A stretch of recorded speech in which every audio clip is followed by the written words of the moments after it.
ജ്യോതിഷം എന്ന വിഷയം തിരഞ്ഞെടുക്കുന്ന സമയത്ത് മനസ്സിലൊരു കൺഫ്യൂഷൻ ഉണ്ടായിരുന്നു. ഈ നാഡീ ജ്യോതിഷം എന്ന വിഷയം അത്ര പ്രചാരമുള്ളതാണോ? അതെടുത്തു കഴിഞ്ഞാൽ പലർക്കും അറിയാൻ സാധിക്കുമോ അതെന്താണെന്ന്? ഓക്കെ, അതുകൊണ്ട് ഞാൻ നാഡീ ജ്യോതിഷനെ കാണാൻ പോയി. ആദ്യം ഞാൻ മുംബൈയിൽ എൻ്റെ ജോലി സ്ഥലത്തിനടുത്തുള്ള ഒരു നാഡീ ജ്യോതിഷനെയാണ് കണ്ടത്.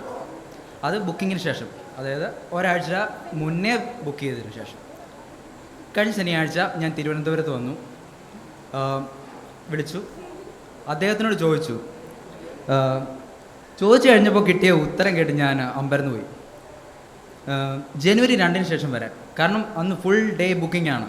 അത് ഒരു ദിവസം 4 പേരുണ്ട്, 3 മണിക്കൂർ വെച്ചാണ് സംഭവം. ശരി പോട്ടെ, അടുത്ത ആളിനെ വിളിക്കാമെന്ന് വിചാരിച്ചു. അവിടെയും ബുക്കിങ്. എൻ്റെ വീട് ചെങ്ങന്നൂരാണ്. ചെങ്ങന്നൂരിൻ്റെ അടുത്ത് ഒരു നാഡീ ജ്യോതിഷനുണ്ട്. അദ്ദേഹത്തെ വിളിച്ചു. ഫെബ്രുവരി 11-ന് വരാനാണ് പറഞ്ഞത്. അതോടുകൂടി നമ്മൾ ഇത് വിട്ടു. അപ്പോൾ എന്താണ് നാഡീ ജ്യോതിഷം എന്ന് പറയാം? പനയോലകൾ നോക്കി നമ്മുടെ ഭൂതം, ഭാവി, വർത്തമാനം എല്ലാം പറയുന്ന ഒരു തട്ടിപ്പ്. സാധാരണ ജ്യോതിഷം പോലെ, ഹോമിയോപ്പതി പോലെ ഒരു തട്ടിപ്പ്. ഇത് അഗസ്ത്യ മുനി രചിച്ചതാണെന്നാണ് പറയുന്നത്. ഇതിനെപ്പറ്റി മുൻകാലങ്ങളിലൊന്നും വലിയ പ്രചാരണമൊന്നുമില്ലായിരുന്നു. ഒരു 1930s 2730s തൊട്ടാണ് ഇത് നിലവിൽ വന്നത്. അഗസ്ത്യ മുനി ഉണ്ടോയെന്നോ പുള്ളിക്ക് ഇതിനെപ്പറ്റി അറിയാമോന്നൊന്നും എനിക്കറിയില്ല. ഓക്കെ, ഇതിൻ്റെ മെയിൻ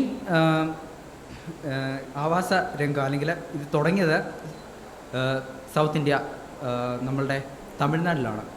തമിഴ്നാട്ടിലെ കുംഭകോണം എന്ന് പറയുന്ന സ്ഥലത്താണ്.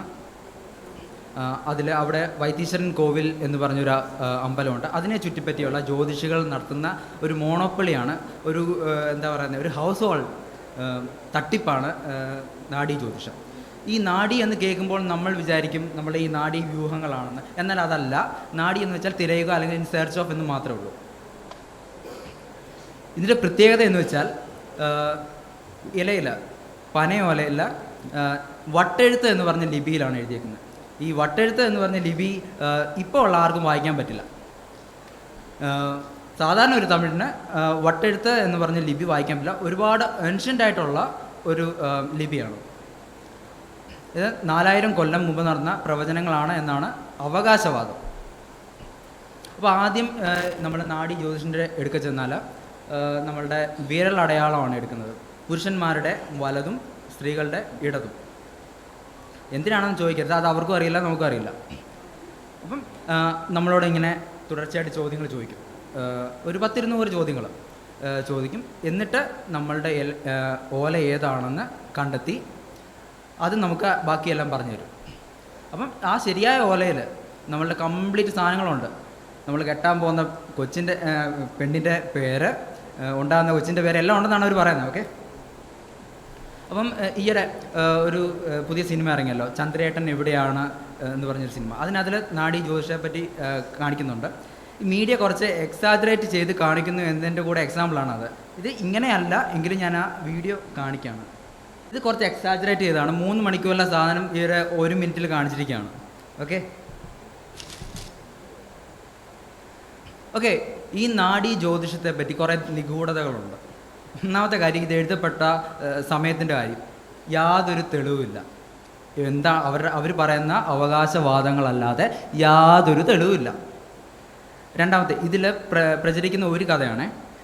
ബ്രിട്ടീഷുകാർ ഇന്ത്യ വിടാൻ പോയ സമയത്ത് കുറേ ശാസ്ത്രങ്ങൾ ലേലം ചെയ്തു. അതിൻ്റെ കൂട്ടത്തിൽ ഈ താളി ഓലകൾ ലേലം ചെയ്തു. അത് വള്ളുവർ ജ്യോതിഷികൾ ലേലം പിടിച്ചു.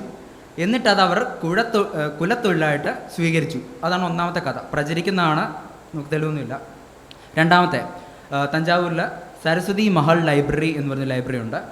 അവിടെ ഈ താളി ഓലകൾ സൂക്ഷിച്ചിരുന്നു. ബ്രിട്ടീഷുകാർക്ക് അതിലൊരു കണ്ണ്. ബ്രിട്ടീഷുകാരെ പറ്റി നമ്മൾ അങ്ങനെയാണല്ലോ കരുതിയിരിക്കുന്നത്. നമ്മുടെ എല്ലാ സാധനങ്ങളും അവർക്ക് വേണം. അപ്പം ബ്രിട്ടീഷുകാർക്ക് കൈമാറാൻ ജ്യോതിഷികൾ വിസമ്മതിച്ചു. എന്നിട്ടതവർ കുലത്തൊഴിലായിട്ട് മോണോപ്പൊളിയാക്കി തുടർന്നു എന്നാണ്. പിന്നെ മറ്റൊരു പ്രചരണമാണ്, എനിക്ക് ഉറപ്പില്ല, ഒതൻറ്റിക് സോഴ്സിൽ നിന്നുള്ള അല്ല. ജർമ്മനിയിലെ അയൺ റേഡിയേഷൻ ഇൻസ്റ്റിറ്റ്യൂട്ടിൽ കണ്ടെത്തൽ പ്രകാരം ഈ ഓലകൾക്ക് വെറും 350 വർഷത്തെ പഴക്കമൊക്കെ ഉള്ളൂ എന്നാണ് കാർബൺ ഡേറ്റിംഗ് ടെസ്റ്റ് വെച്ച്. ഓക്കെ, ഇനി ഇതിൻ്റെ തട്ടിപ്പ് എങ്ങനെയാണ് എന്ന് നമുക്ക് പറയാം. ഇത് വേറെ ഒന്നുമല്ല, കോൾഡ് റീഡിങ് അഥവാ ശീതവായന എന്ന സാധനമാണ്. ഇടയ്ക്ക് വാം റീഡിങ് വരുന്നുണ്ടെങ്കിലും കോൾഡ് റീഡിംഗ് ആണ് ഇതിൽ മികച്ചതായിട്ടുള്ളത്. ഇപ്പോൾ എന്താണ് ശീതവായന അല്ലെങ്കിൽ കോൾഡ് റീഡിംഗ് എന്ന് പറയാം. നമ്മളിൽ നിന്ന് തന്നെ നമ്മളറിയാതെ ഇൻഫർമേഷൻ, ഡേറ്റാസ് തുടങ്ങിയ അവർ കളക്ട് ചെയ്തിട്ട് അത് തന്നെ നമ്മളോട് പറയുക, അതാണ് കോൾഡ് റീഡിംഗ്. അപ്പോൾ ഇതിന് പല തരത്തിലുള്ള വിദ്യകളുണ്ട്, അത് നമുക്ക് പരിചയപ്പെടാം. അപ്പം നമ്മുടെ ആദ്യം ഈ നാഡീ ജ്യോതിഷികൾ പറ്റിക്കുന്ന പണി എന്ന് വെച്ചാൽ നമ്മളുടെ ബയോഡേറ്റ തന്നെ നമ്മളോട് പറയുക. അതായത് പേര്, പറ്റിയാൽ അച്ഛൻ്റെ പേര്, അമ്മയുടെ പേര്, ഡേറ്റ് ഓഫ് ബർത്ത്, കല്യാണം കഴിക്കാൻ വന്ന പെണ്ണിൻ്റെ പേര്, കാമുകയുണ്ടെങ്കിൽ അവളുടെ പേര്, അങ്ങനെ പറയും. ഓക്കെ, ഇവർ ചോദിക്കുന്ന സമയം വളരെ സമയം എടുത്താണ് ചോദിക്കുന്നത്. അവർ തന്നെ പറയുന്നു ആവറേജ് 3 മണിക്കൂർ വേണമെന്ന്. ചോദ്യങ്ങൾ മാറ്റി മറിച്ചിക്കും. ആദ്യം അമ്മയുടെ പേരിൻ്റെ ആദ്യത്തെ അക്ഷരം MLS അതിനകത്ത് ഏതെങ്കിലും ഉണ്ടെന്ന് ചോദിക്കും. രണ്ടാമത് ചോദിക്കുന്നത് അച്ഛൻ്റെ തലേ കഷണ്ടിയാണോ എന്നായിരിക്കും ചോദിക്കുന്നത്. അങ്ങനെ ഒരു 100-200 പരം ചോദ്യങ്ങൾ ചോദിച്ചിട്ട് നമുക്ക് തന്നെ കൺഫ്യൂഷനാക്കും. ഒരു അന്ധവിശ്വാസിയായിട്ടുള്ള വ്യക്തിയാണെങ്കിൽ കുഴയും.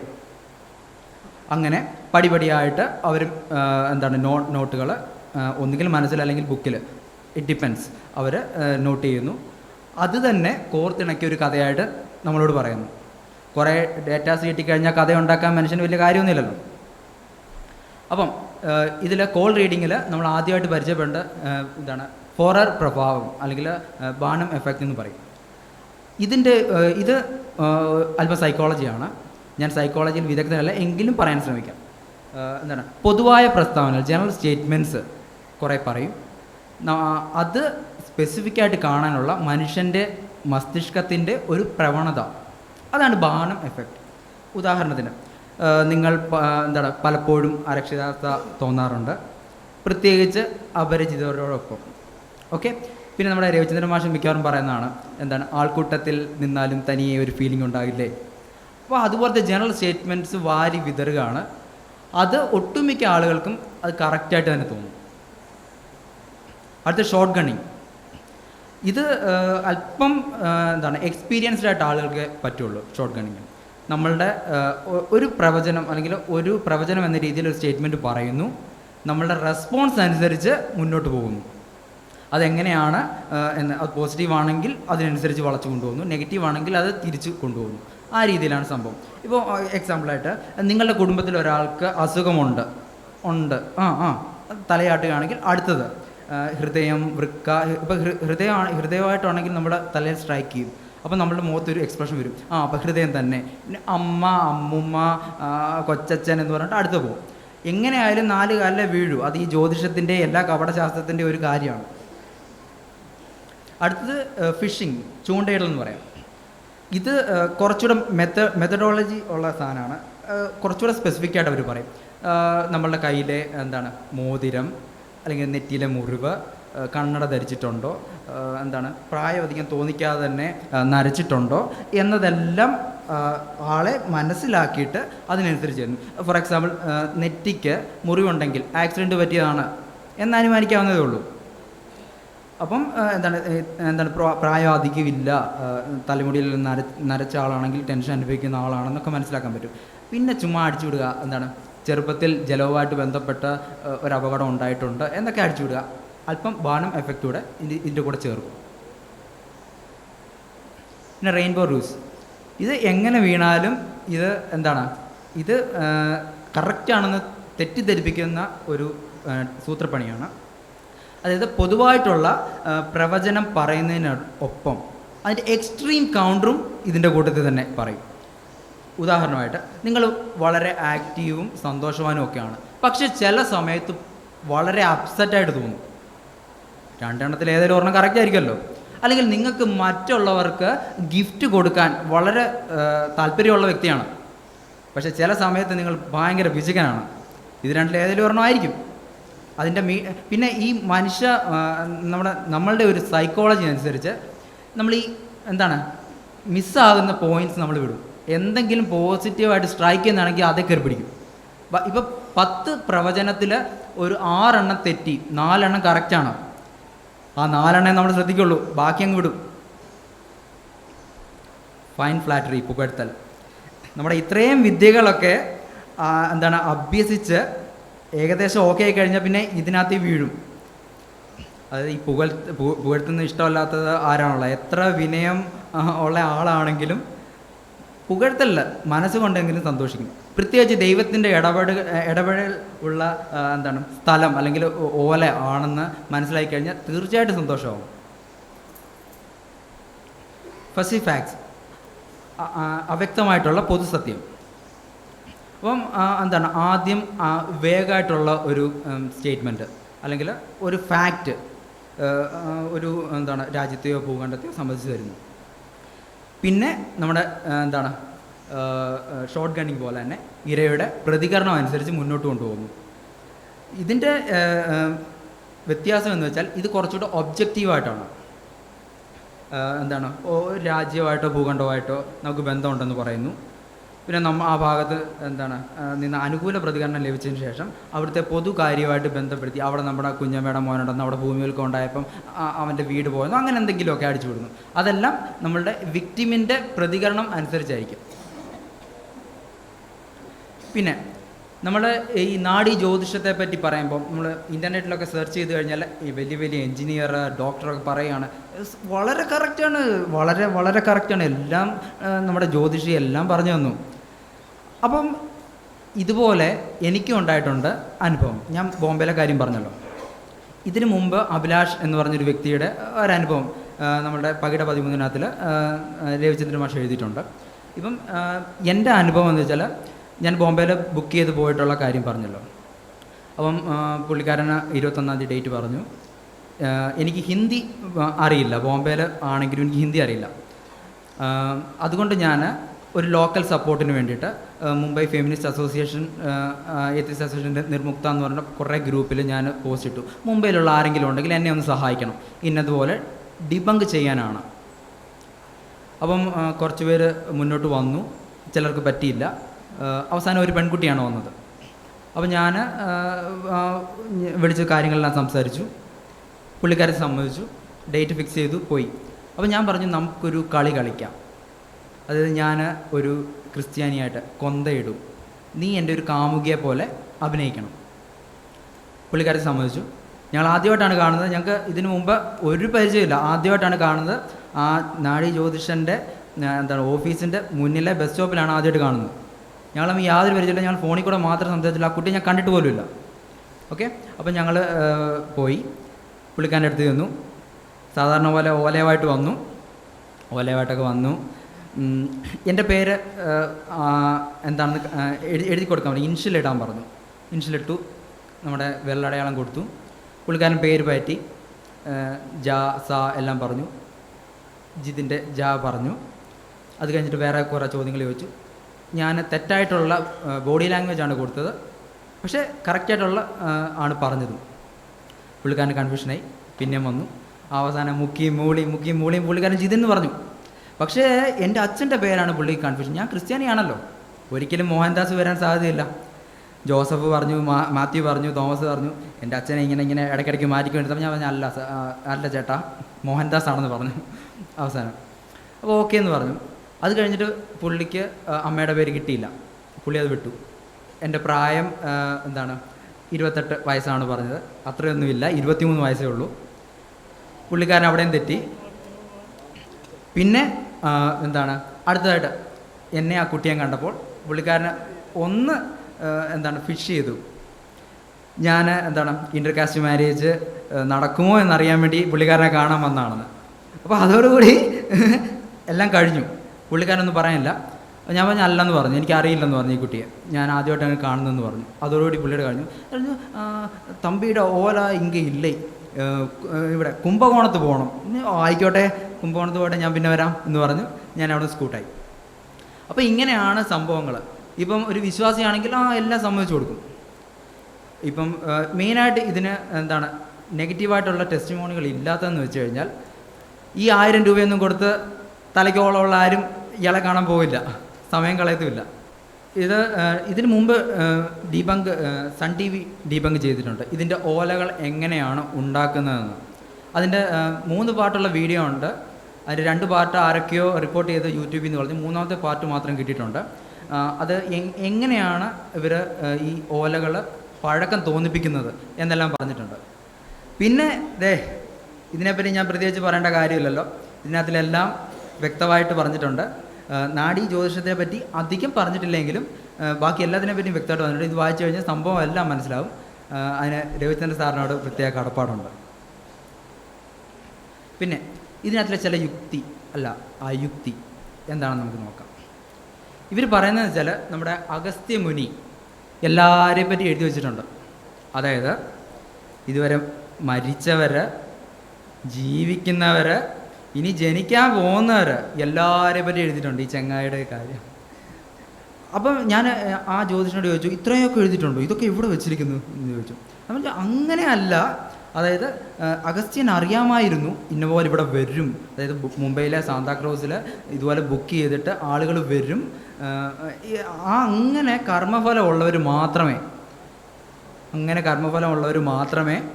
വരുള്ളൂ. അവരുടെ മാത്രമേ എഴുതി വെച്ചിട്ടുള്ളൂ. അതായത് ദൈവത്തിന് അവിടെയും പക്ഷാഭേദം ഉണ്ടെന്ന്. എന്ത് ചെയ്യാനാണ്? പിന്നെ ശിവൻ്റെയും പാർവതിയുടെയും സംഭാഷണം ആണ് ഈ സപ്തർഷികൾ ദിവ്യദൃഷ്ടിയാൽ കണ്ട് എഴുതി വച്ചിരിക്കുന്നതെന്ന്. അതായത് ഭക്തജനങ്ങളെ പറ്റിയുള്ള ടെൻഷൻ, അതായത് ഞാൻ മെക്കാനിക്കൽ എഞ്ചിനീയറിംഗിൽ തോക്കും, ഇത്ര സപ്ലൈ അടിക്കും എന്നതെല്ലാം അതിനത് എഴുതി വെച്ചിട്ടുണ്ടെന്ന്. ശിവനും പാർവതിയും തമ്മിലുള്ള ഡയലോഗാണ്. പിന്നെ ഇതിൻ്റെ ഒരു പ്രശ്നം, അതായത് ഈ എല്ലാവരും പറയുന്നതെന്ന് വെച്ചാൽ 3 മണിക്കൂറത്തെ പരിപാടിയാണ്. അതായത് എൻ്റെ പേര് കണ്ടുപിടിക്കണം, എൻ്റെ അമ്മയുടെ പേര് കണ്ടുപിടിക്കണം, എൻ്റെ അച്ഛൻ്റെ പേര് കണ്ടുപിടിക്കണം, എൻ്റെ ഡേറ്റ് ഓഫ് ബർത്ത് കണ്ടുപിടിക്കണം, എല്ലാം കണ്ടുപിടിക്കണം. 3 മണിക്കൂറത്തെ സമയമാണ്. എന്തിനാ ചങ്ങായി ഇത്രയും സമയം എടുക്കുന്നത്? എന്നോട് ചോദിച്ചാൽ ഇത് പറയില്ലേ? ഇത്രയും സംഭവങ്ങൾ ഞാൻ പറഞ്ഞു കഴിഞ്ഞാൽ നിങ്ങൾക്ക് എൻ്റെ ഓല പെട്ടെന്ന് എടുക്കല്ലേ? എന്തിനാണ് ഇത്രയും സമയം എടുക്കുന്നത്? ഈ അശ്വമേധം കളി എന്തിനാണ്? നിങ്ങൾ GS പ്രദീപാണോ? ഈ പരിപാടി ചെയ്യുന്നതെന്ന് വെച്ചാൽ എന്താണ്? നമ്മുടെ വിശ്വാസ്യത നേടിയെടുക്കുക എന്ന ഒറ്റ ലക്ഷ്യം മാത്രമേ ഉള്ളൂ. അതായത് നമുക്ക് ജീവിതത്തിൽ പരിചയമില്ലാത്ത ഒരു തമിഴൻ അണ്ണാച്ചി നമ്മുടെ പേര് പറയുക എന്ന് വെച്ച് കഴിഞ്ഞാൽ അത് നിസ്സാര കാര്യമല്ല. അതാണ് മെയിൻ സാധനം. ഇപ്പം ഞാൻ എന്തൊക്കെ പറഞ്ഞാലും ഈ നാഡീ ജ്യോതിഷത്തിൽ അകപ്പെട്ട ആളുകൾ വിശ്വസിക്കില്ല. പറയും നീ പോയത് ശരിയായിട്ടുള്ള ആളുടെ അടുക്കലല്ല, നീ പോയത് മറ്റേ ഫ്രോഡിൻ്റെ അടുക്കലാണ്, അതുകൊണ്ടാണ് നീ ഇങ്ങനെയൊക്കെ പറയുന്നത്. നീ വാ, ഞാൻ വൈദ്യശാല കോവിലിൽ കൊണ്ടുപോയി കാണിച്ചു തരാം എന്നാണ് പറയുന്നത്. ആയിക്കോട്ടെ, അങ്ങനെ വല്ല ഇതുണ്ടെങ്കിൽ എന്താണ് നമ്മുടെ അമേസിങ് റാൻഡി, ജെയിംസ് റാൻഡി, പുള്ളിക്കാരനൊരു ചലഞ്ചുണ്ട്. ആധുനിക ശാസ്ത്രത്തിന് വിരുദ്ധമായിട്ട് അല്ലെങ്കിൽ എക്സ്പ്ലെയിൻ ചെയ്യാൻ കഴിയാത്ത എന്തെങ്കിലും പാരാനോർമലായിട്ടുള്ള ആക്ടിവിറ്റീസ് ഉണ്ടെങ്കിൽ 6 കോടി രൂപയാണ്. 1-2 6 കോടി രൂപ. ജെയിംസ് റാൻഡിയിൽ മാത്രം നിൽക്കില്ല, അങ്ങനെ പല പല പല ഇതുണ്ട്. 80 കോടിൻ്റെ വരെ ഉണ്ട്. എത്ര കോടി രൂപ ഉണ്ടാക്കാം? നിങ്ങൾ പൈസ ഉണ്ടാക്കാൻ ഞാൻ പറയില്ല. പ്രിയപ്പെട്ട നാഡീ ജ്യോതിഷരെ, നിങ്ങൾ പൈസ ഉണ്ടാക്കാൻ പറയാം, നിങ്ങളുടെ ശാസ്ത്രം വിൽക്കണ്ട. നിങ്ങൾ ചാരിറ്റിക്ക് വേണ്ടി കൊടുത്തോളൂ, ഒരു പ്രശ്നമില്ല. അപ്പം ജെയിംസ് റാൻഡിയുടെ ഇതൊന്ന് കേൾക്കാം. അപ്പോൾ ഇതാണ് റാൻഡിയുടെ ചലഞ്ച്. അപ്പം റാൻഡിയുടെ ചലഞ്ച് ഏറ്റെടുക്കുന്നിടം വരെ നാഡി ആസ്ട്രോളജി വെറും നാഡി ആസ്ട്രോളജി മാത്രമായിട്ട് നിൽക്കും. അപ്പം നമ്മുടെ റാൻഡിയുടെ ചലഞ്ച് ഏറ്റെടുത്ത് ഏതെങ്കിലും ഒരു നാഡീ ജ്യോതിഷം വരുന്നിടം വരെ നമുക്ക് കാത്തിരിക്കാം. എൻ്റെ ഈ പ്രസൻറ്റേഷന് സഹായിച്ച പാർത്ഥസാരഥി, നമ്മുടെ വിശ്വനാഥൻ ഡോക്ടർ, പിന്നെ അനു വിനോദ് ചേട്ടൻ, എല്ലാവർക്കും നന്ദി അറിയിക്കുന്നു. നന്ദി. ഹലോ, ഈ 1000 രൂപ എന്നുള്ള റേറ്റ് എല്ലായിടത്തും ഒരേ റേറ്റാണോ? എവിടെയാണ് 1000 രൂപ എന്ന റേറ്റ് എല്ലായിടത്തും എല്ലാ ജ്യോത്സ്യരുടെ അടുത്തും ഒരേ റേറ്റ് ആണോന്ന്? അല്ലല്ല, വ്യത്യാസമുണ്ട്. ഡിമാൻഡ് അനുസരിച്ച് മാറുന്നുണ്ട്. അതായത് പുതിയതായിട്ട് ബഡ്ഡിങ് ആയിട്ടുള്ള ജ്യോതിഷികൾ അത്ര റിസ്ക് എടുക്കില്ല. 700 രൂപയാണ്, ചിലയിടത്ത് 1000 രൂപ, ചിലയിടത്ത് 1500 രൂപയുണ്ട്. ഈ 1500 രൂപയുടെ പരിപാടി കഴിഞ്ഞിട്ട് നമ്മൾ കെണിയിൽ വീണ് കഴിഞ്ഞാൽ പിന്നെ 5000, അടുത്ത കാണ്ടത്തിന് 5000, അടുത്ത കാണ്ടത്തിന് 10000. പിന്നെ നമ്മുടെ പണ്ട്, അതായത് കഴിഞ്ഞ ജന്മത്തിൽ ചെയ്ത പാപങ്ങളൊക്കെ തീർക്കണമല്ലോ, അതിൻ്റെ ആണല്ലോ നമ്മൾ അനുഭവിക്കുന്നത്. അതിനൊരു 60000 രൂപ വരുന്നുള്ളൂ. എൻ്റെ പേര് വേണുഗോപാൽ. ഒരു 10-15 വർഷത്തിന് മുമ്പേ ഇതൊരു ക്രൈസായിട്ട് എന്നെ കൊണ്ടുനടന്ന ഒരാളാണ് ഞാൻ. ഈ പറഞ്ഞ നാഡി ജ്യോത്സ്യം ഒരു 15 വർഷത്തിന് മുമ്പ് ഞാൻ ടെസ്റ്റ് ചെയ്യാൻ പോയിട്ടുണ്ട്. ഓക്കെ. ട്രിവാൻഡ്രത്ത് തന്നെയാണ്. ആ അപ്പോൾ ഈ പറഞ്ഞ പോലെ അവിടെ ചെന്നു ഇതൊക്കെ വാങ്ങിച്ചു. ഓക്കെ പക്ഷേ അതൊരു അപ്രൻറ്റീസ് പാർട്ടിയായിരുന്നു. ഓക്കെ അത്ര തെളിഞ്ഞിട്ടില്ല. അത് തന്നെ എൻ്റെ അച്ഛൻ്റെ പേര് ചോദിച്ചു. ഈ പറയുന്ന ടാറ്റിക്സാണ് അവർ ഉപയോഗിക്കുന്നത്. നമ്മളിത്തിരി ചോദ്യം ചോദിക്കും, അതിനപ്പോഴും മറുപടി കിട്ടിയില്ലെങ്കിൽ അടുത്ത 2-3 എണ്ണത്തിന് ഡൈവേർട്ട് ചെയ്ത് പോകും. എൻ്റെ അച്ഛൻ്റെ പേര് കൂവിലാണ് തുടങ്ങുന്നത്. ഇയാൾ പല തന്ത്രങ്ങൾ ഉപയോഗിച്ചു. അവസരം കിട്ടിയില്ല, ഞാൻ അങ്ങോട്ട് പറഞ്ഞു കൊടുക്കേണ്ടി വന്നു. അതെൻ്റെ ഒരു അനുഭവം. പിന്നെ ഒരു 97 അച്ഛൻ്റെ പേര് അച്ഛൻ്റെ പേര് കുട്ടൻ പിള്ള എന്നായിരുന്നു. ഓക്കെ അയാൾ പലതും ചോദിച്ചു, കുമാരൻ, അങ്ങനെ ഒരുപാട് ഒന്നും കിട്ടില്ല. ഞാൻ അതോടെ അതങ്ങ് ചാപ്റ്ററായി. പിന്നെ രണ്ടാമത്തെ ഒരു അനുഭവം എന്ന് പറയുന്നത് നമ്മളെ പ്രശസ്തമായ പാടൂർ പടിപ്പുര. അവിടെ 97, അതായത് പാടൂർ പടിപ്പുര എന്ന് പറയുന്നത് കേരളത്തിലെ ഏറ്റവും പുരാതന, അവിടെ ഈ ബുധശുക്രന്മാരുടെ സാന്നിധ്യം ഉണ്ടെന്നാണ് പറയുന്നത്. അവിടെ ഞങ്ങൾ അന്ന് 97 ഞങ്ങളൊരു 7 പേര് ഇവിടെ നിന്നൊരു കാർ പിടിച്ചാണ് പോയത്. അപ്പോൾ എൻ്റെ ഒരു അപ്പോൾ ഇങ്ങനെ നോക്കിക്കഴിഞ്ഞപ്പോൾ വൈകുന്നേരം 4 മണിക്കാണ് ഞങ്ങൾക്ക് കയറാൻ പറ്റിയത്. അപ്പോൾ ഞങ്ങൾ രണ്ടുപേരെ നോക്കിയപ്പോൾ തന്നെ ഏകദേശം 5:30-5:45. അപ്പോൾ ജ്യോത്സ്യത്തിൻ്റെ സങ്കല്പമുണ്ട്, സന്ധ്യ കഴിഞ്ഞാൽ അത് നോക്കാൻ പാടില്ല. അപ്പോൾ ഞങ്ങൾക്ക് അന്ന് തന്നെ തിരിച്ചും വരണം. സാധനം ഇയാളുടെ ഒരു ശിങ്കടി അവിടെ ഇരിപ്പുണ്ട്. അങ്ങനെയുടെ പാക്കറ്റിൽ ഒരു 100 രൂപ വെച്ച് കൊടുത്തപ്പോൾ ഈ പറഞ്ഞ രാത്രി 9 മണി വരെ ഇരുന്ന് വരെ എത്രയും നോക്കി തന്നു. പിന്നെ എൻ്റെ വ്യക്തിപരമായിട്ടുള്ള വേറൊരു കാര്യം കൂടെ സൂചിപ്പിക്കാം. ഇന്നിപ്പോൾ ജനുവരി 14-ാം തീയതി വരാൻ പോവുകയാണ് ശബരിമല. അതിൻ്റെ പ്രത്യേകത അറിയാം. ഗവൺമെൻറ് ലെവലിൽ നടക്കുന്ന മകരജ്യോതി എന്നൊരു സാധനം. ഈ സംഭവത്തിൽ നേരിട്ട് പങ്കെടുത്ത ഒരാളാണ് ഞാൻ. 98 ജനുവരി 14-ാം തീയതി അവിടെ ഈ മകരജ്യോതി കാണിച്ച വ്യക്തികളുടെ ഒരാളാണ് ഞാൻ. അതിൻ്റെ അന്നത്തെ നീക്കി ബാക്കി ഞാൻ വീട്ടിൽ കൊണ്ട് വച്ചിട്ടുള്ളൂ. Thank you.